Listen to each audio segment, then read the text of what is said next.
السلام عليكم، أهلا وسهلا مرحبا بكم. إن شاء الله تكونوا لاباس في صحة جيدة. كما تشوفوا اليوم إن شاء الله باش نعملوا مع بعضنا الدجاج في الفرن. تو نعطيكم إن شاء الله أسرار نجاحها وتجيكم أطرية.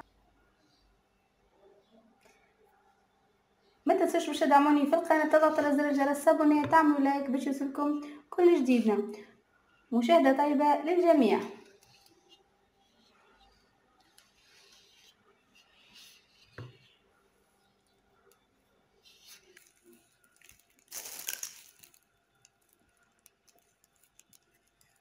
خلوها شوية في الماء وخل، ونحاولوا نحو إذا كان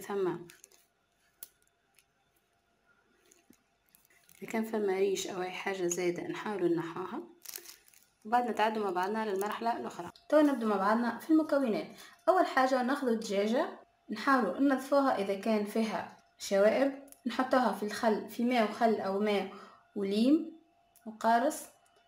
بالنسبة للتفويح باش ناخذوا مغرفة كبيرة تبل كروية، مغرفة كبيرة فلفل أحمر، مغرفة صغيرة ملح، مغرفة صغيرة كركم، مغرفة صغيرة زنجبيل، مغرفة صغيرة كليل، ومغرفة صغيرة زعتر.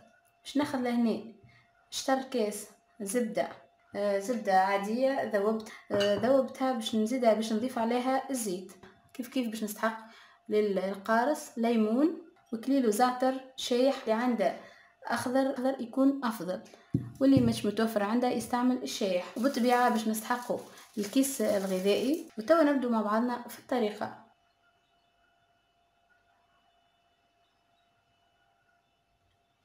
ضفت الزيت،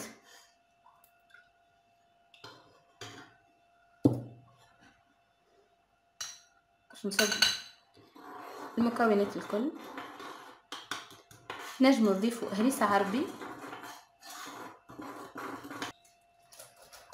باش نفرك الدجاج الكل بالقارص هكا.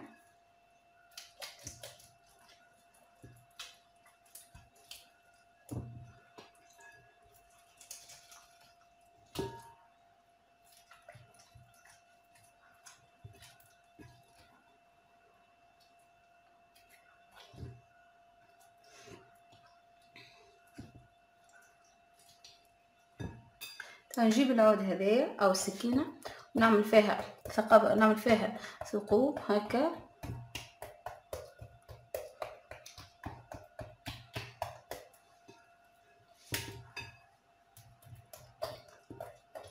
بسم الله. توا نصبوا الخليط،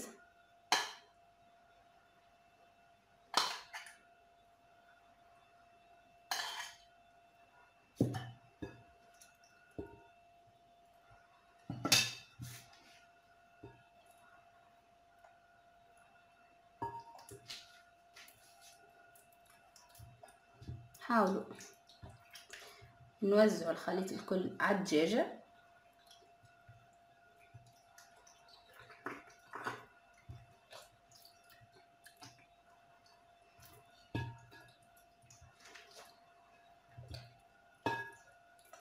من داخل ومن برا. حطوا كعيبة الثوم كيف الكليل والزعتر نجم نخلطوه مع الخليط، كيما نجم نحطوه من داخل اكاهو. اللي يحب يحط راهو اختياري، اللي يحب ما يحطش.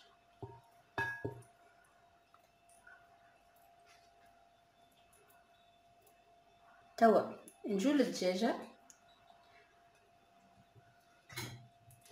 ثقب بالسياسة ونحطوا فيها وندخلوا فيه هذه السياسة.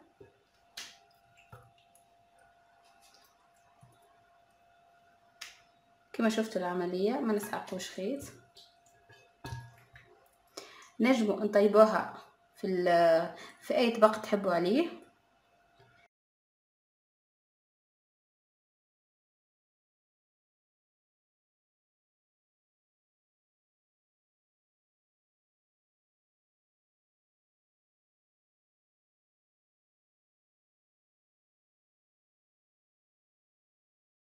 حاولوا نخرجوا منها الهواء.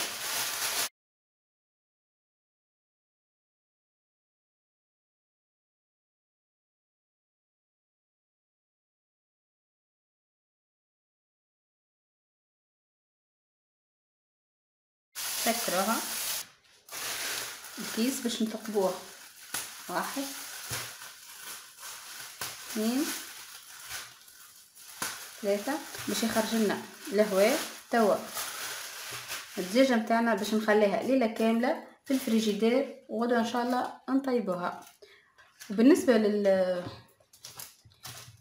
للبقي نحطوا فيه الخضره اللي نحبوا عليها. توا هذه الدجاجه نتاعنا بعد ليله كامله تشربت التوابل بالباهي. باش نحطوها في صحن الفور.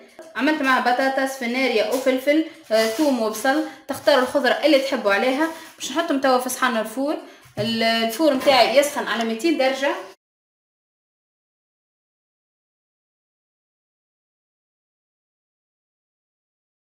نحطوه نصف ساعه 30 دقيقه على 200 درجه، وبعد نخفضوا في الحراره ل 180 درجه ونخلوه يطيب نصيف ساعه اخرى، ونرجع مع بعضنا ان شاء الله في التقديم. بالنسبه للبطاطا بعد نص ساعه الاولى نحوها. هذه الدجاجه نتاعنا حضرت، بنقصه على جنب ونحط فيه الدجاجه باش نجمرها. المرق هذايا نستحفظوا به باش نطيبوا به حاجه اخرى. كما شفتوا دهنتها بشويه زبده باش نرجعها على الفور. وقت نشوفوها حمارة نهبطوها. كما تشوفوا هذه الدجاجه نتاعنا حضرت. عملت معها سلطه مشويه وان شاء الله نحط لكم مرات في صندوق الوصف. دقيقه ما صورت خبزه في الفور.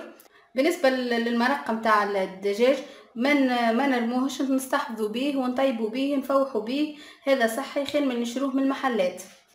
نتمنى تجربوه وتحطوا لي تعليقاتكم، وان شاء الله في فيديو قادم وصفه جديده. بسلامه وفي امان الله.